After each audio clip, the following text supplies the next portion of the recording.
Inilah pemimpin terbaik Indonesia. Assalamualaikum teman-teman cerita Untungs. Hingar-bingar keriuhan musim pemilu 2024 semakin mendekati waktu untuk menentukan calon presiden terpilih.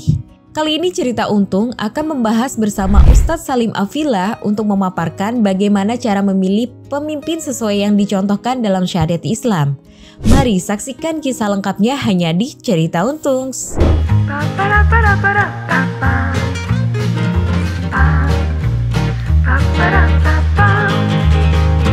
Assalamualaikum warahmatullahi wabarakatuh. Alhamdulillah, terima kasih untuk semua teman-teman yang menonton cerita Untung, kritik, saran atau juga masukannya kita dengar. Dan hari ini bisa dibilang gegap gempita pemilihan presiden di tahun 2024 ini ya. Tentunya ramai membicarakan mengenai hal itu dan masih banyak yang sekarang mencari referensi-referensi kira-kira arahannya yang terbaik seperti apa sih dibutuhkan bangsa Indonesia. Alhamdulillah sekarang sudah bersama kita ini seorang pemimpin Jogokarian gitu. Assalamualaikum warahmatullahi wabarakatuh. Waalaikumsalam warahmatullahi wabarakatuh. Sehat selalu Mas Ari. Alhamdulillah. Alhamdulillah. Nah, Ustadz ini jarang berada di Indonesia teman-teman ya. Kadang ada di Jepang, kadang ada di tiba-tiba ada di Uzbek gitu. Masya Allah, Masya Allah. Waduh, sehat terus Ustadz. Alhamdulillah. Alhamdulillah. Ya. Ini juga baru pulang kan dari Uzbek ya? Kemarin umroh, umroh. Uzbek sebelumnya. Ya. Uzbek umroh gitu. Terus bulan depan umroh lagi. Saya sih sebenarnya bimbing umroh setahun 2 kali aja. Biasanya bulan akhir Januari atau awal Februari pas cuaca enak, sama bulan Ramadan awal biasanya. Oh gitu. Iya. Ya kemarin habis pulang alhamdulillah bersama 330 jamaah jejak imani. Jadi satu pesawat kita. Satu pesawat semua. Waduh, luar biasa. Alhamdulillah. Nah, ketika lagi di Tanah Suci, berasa nggak di Indonesia ini memang sedang hype gitu ya? Iya. Debat capres segala macam. Nonton nggak di sana? Iya, waktu pas mau berangkat saya capres yang keempat ya, yang keempat. Yang keempat waktu gitu. itu. Jadi memang seru sekali dan alhamdulillah memang ya disadari atau tidak kan ini negeri dengan populasi muslim terbesar di dunia. Jadi pasti siapa yang akan menjadi pemimpin Indonesia itu sangat diperhitungkan ya. Hampir semua presiden Indonesia itu sekarang masuk list awal tinggi di 500 muslim paling berpengaruh sedunia. Pasti akan selalu begitu gitu. Karena negaranya mungkin populasi tertinggi. Karena populasinya besar dan insya Allah juga sebenarnya langkah-langkah Indonesia itu di dalam pergaulan internasional kan pasti sangat signifikan juga. Termasuk kita sangat mengapresiasi bagaimana presiden kita, Bu Menlu kita yang dengan luar biasa memberikan dukungan untuk Palestina kan. Itu kan pasti sangat-sangat menjadi barometer ya di dunia Islam tentang seperti apa keberpihakan negeri-negeri Muslim terhadap Palestina. Benar. Gitu. Jadi memang kita disoroti setiap ada kejadian pasti, itu. Pasti, iya. Dan Indonesia memang negara dengan tingkat sosial tertinggi kalau menurut beberapa kedermawanan ya. Kedermawanan. Iya. Kedermawanan tertinggi ya. Kita bukan negara kaya tapi warganya kalau ada masalah kayak gitu duluan gitu kan. Iya, Masya Allah. Itu Gitu. yang juga sangat kita syukuri. Selalu terbayang bahwa yang sodakoh di Indonesia itu bukan cuma orang yang mungkin kalau dihitung dalam versi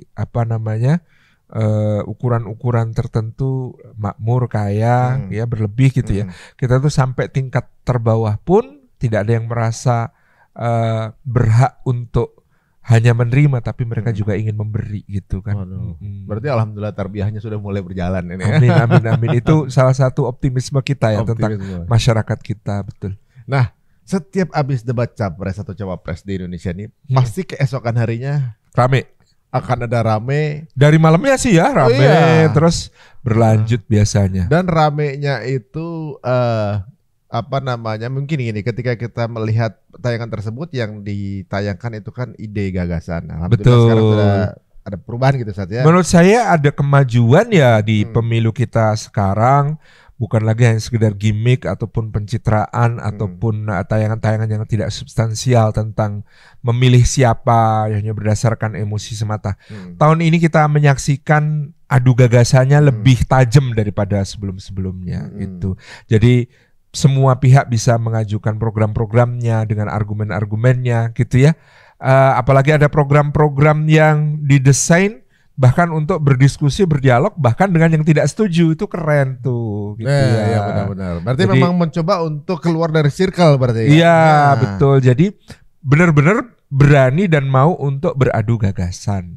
Jadi Indonesia ini kan sangat memerlukan arah ke depan mau seperti apa, dan itu kan diuji melalui gagasan-gagasan ini yang nanti akan mereka kalau terpilih diwujudkan dalam program-program, dan itu bener, itu baik gitu. Jadi ibaratnya bersedia untuk dibully sebelum kemudian nanti jadi presiden gitu ibaratnya. Nah harusnya begitu. Dibully. Gitu. Soalnya ketika jadi presiden udah pasti ya namanya manusia akan ada kekeliruan atau mungkin ketidaksependapatan, itu hal yang biasa. Iya, gitu apalagi dia pegang kekuasaan. Betul. Kan, jadi kan ada peribahasa di barat, power tends to corrupt ya, dan absolute power corrupt absolutely gitu.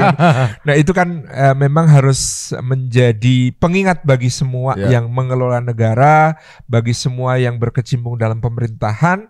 Watak dasar dari kekuasaan itu memang pengen menguasai segala sesuatu, menerapkan keinginannya dengan mutlak, dan kemudian juga akhirnya karena itu dia korup gitu ya. Makanya perlu ada kontrol, perlu ada balance, perlu ada checks gitu ya, untuk kemudian menjadikan dia sebagai sebuah pemerintahan itu menjadi pemerintahan yang berorientasi memikirkan kepentingan masyarakat. Maka dulu Bung Hatta itu keberatan dengan istilah pemerintah. Kenapa? Karena pemerintah itu kesannya memberi perintah. Oh iya. Jadi government itu kalau diterjemahkan kan harusnya bukan pemerintah. Karena govern itu memberikan satu pengelolaan. Untuk kemakmuran masyarakat. Tuh govern itu kan itu maknanya gitu. Cuman kalau pemerintah itu jadi pemerintah. Kalau government jatuhnya lagi serve ke masyarakat. To govern kan? Iya. Kelola ini. To serve, mengelola sumber daya yang ada. Manage gitu ya. Jadi dulu Bung Hatta memang kurang setuju dengan istilah pemerintah itu. Gitu. Iya ya, kenapa kita pemerintah ya? Iya. Mestinya memang government aja udah. Government. Kan? Iya, itu bermula dari kata-kata bisa menjadi doa kan gitu. Benar. Nah kalau di Indonesia kan govern itu guber ya. Guber gak ada artinya kan. Ya jadi kurang kena apa sih maknanya gitu kan. Cuman tadi karena kita sudah terlanjur pakai kata pemerintah ya, jadinya kita mengasosiasikan kekuasaan itu sebagai bisa ngatur seenaknya sendiri, karena yang sendiri. Rakyat yang diperintah, jadi rakyat itu kayak objek dan kita di bawah kelasnya. Yes, itu masalahnya. Gitu ya. Oh benar juga. Makanya dulu ada dialog antara bapak bangsa itu, salah satu yang kurang suka dengan istilah pemerintah itu Bung Hatta. Benar juga gitu. ya. Makanya kalau di Amerika tuh warga itu santai banget kalau dia komplain, maksudnya. Iya, karena dia adalah subjek. Iya, karena dia berada pada undang-undang kan ya, gitu ya. Betul. Nah, di sini berarti benar juga ya kan tadi obrolan sama Antum tuh kayak misalnya bahwa kita bisa melihat kualitas yang akan menjabat seperti apa gitu ya. Bisa dilihat dari bagaimana mereka merespons ke ketidaksepahaman atau ketidaksetujuan dengan pendapat gitu ya. Itu termasuk kedewasaan dalam aspek kepribadian kan. Salah satu kedewasaan orang itu ditandai kemampuannya untuk menerima sudut pandang yang berbeda. Nah, orang kalau bisa menerima sudut pandang yang berbeda, bisa duduk bersama, mendiskusikan masalah, mencari titik temu, itu dewasa.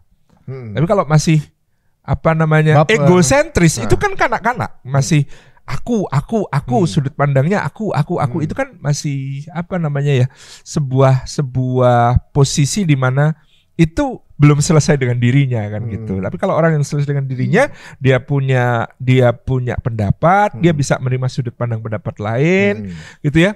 Saya dalam konsep pemilihan itu senang sekali kalimatnya Abu Bakar As-Siddiq radhiyallahu anhu ketika dilantik.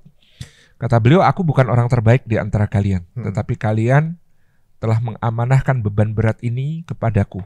Aku yang akan mempertanggungjawabkan itu di hadapan Allah.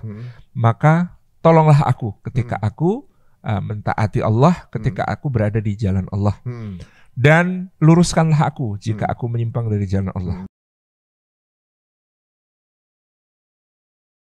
Orang yang paling lemah di antara kalian, orang yang paling lemah di antara kalian adalah orang yang paling kuat di mataku sampai aku berikan haknya yang dititipkan Allah kepadaku. Ini kalimat menarik nih. Orang yang paling lemah di antara kalian, paling miskin, paling terpinggir, paling susah, paling bodoh, paling ini adalah yang paling kuat di mataku. Aku nggak bisa menentang dia karena dia yang paling kuat di mataku sampai aku berikan haknya Allah, haknya dia yang dititipkan Allah kepadaku. Artinya memberikan pendidikan, memberikan kesejahteraan, memberikan harta dari Baitul Mal, hak dari zakat, hak dari ini, hak dari ini. Kalau itu sudah kuserahkan pada dia, berarti dia sudah tidak lagi menjadi orang yang paling kuat. Karena udah nggak, haknya sudah dikasihkan. Karena udah nggak lemah lagi. Udah nggak lemah lagi. Karena haknya sudah dikasihkan. Dan orang yang paling kuat di antara kalian, kata Abu Bakar, adalah orang yang paling lemah di mataku sampai aku ambil hak orang lain yang ada padanya untuk aku distribusikan. Itu kan kalimat yang menarik gitu ya. Andai ada yang seperti itu, Mike. Maksud saya, nih konglomerat, kaya. Itu bagi seorang pemerintah harusnya mereka adalah orang yang paling lemah. Karena mereka gitu ya bisa menjadi seperti itu dengan ditopang oleh orang-orang miskin yang sangat banyak, karyawan-karyawannya yang sangat banyak, pekerja-pekerjanya yang sangat banyak. Selama hak-hak pekerja itu belum diberikan sebaik-baiknya oleh si pengusaha-pengusaha ini, kata Sayyidina Abu Bakar, maka konglomeratnya ini yang paling lemah, pekerjaan ini yang paling kuat di mata dia. Berarti secara nggak langsung bahwa Abu Bakar ini berdiri bersama yang paling lemah. Yes, ya, untuk memberikan hak mereka. Ketika haknya sudah diberikan, udah. Ya, bersama. Dan tapi dengan para konglomerat yang kemudian ini dia. Kamu lemah. Para konglomerat itu kan orang-orang lemah. Karena dia masih di dalam dirinya ada hak orang lain yang belum diambil. Gitu. Berarti mungkin salah satunya di sini bisa kita lihat teman-teman di antara para calon. Kira-kira siapa yang berpihak kepada yang pada yang paling banyak koruptor di belakangnya? Itu satu kisi-kisi ya, satu yang paling banyak koruptor di belakangnya. Kalau dia itu dipilih oleh para konglomerat besar yang bisnisnya lancar, yang kemudian bisnisnya besar, yang bisa mempekerjakan jutaan orang dengan seenak mereka, gajinya seenak mereka gitu ya. Hak-hak untuk pekerjaan tidak diberikan sebaik-baiknya. Kalau ada calon pemimpin yang dibilain sama orang-orang seperti ini, ini berarti nggak layak bukan dipilih. Nggak seperti Abu Bakar. Nggak seperti Abu Bakar. Iya. Gitu. Bakarnya dapat, abunya enggak. Gitu. Itu mungkin bisa, kita nggak tahu di antara tiga yang mana, tapi mungkin aja nggak ada gitu. Mungkin bisa jadi. Mungkin tiga-tiganya ada gitu. Kita nggak tahu, tapi ibaratnya cuma tadi kalimat Abu Bakar tadi yang menarik kan. Itu prinsip penting. Jadi tugas pemimpin itu redistribusi hak. Jadi kalau ada orang yang kata Abu Bakar paling kuat di antara kalian karena dia punya sumber dana, karena dia punya sumber daya, karena dia punya pengikut, karena dia punya apa, itu paling lemah di mataku sampai aku ambil hak orang lain yang ada padanya untuk memberikan kepada yang berhak. Dan orang yang paling lemah di antara kalian, yang miskin, terpinggir, yang bodoh, yang tidak dapat akses, yang kemudian ini itu, adalah orang yang paling kuat di mataku. Karena nanti di akhirat dia kalau nuntut itu paling kuat. Iya kan? Kan perspektifnya begitu.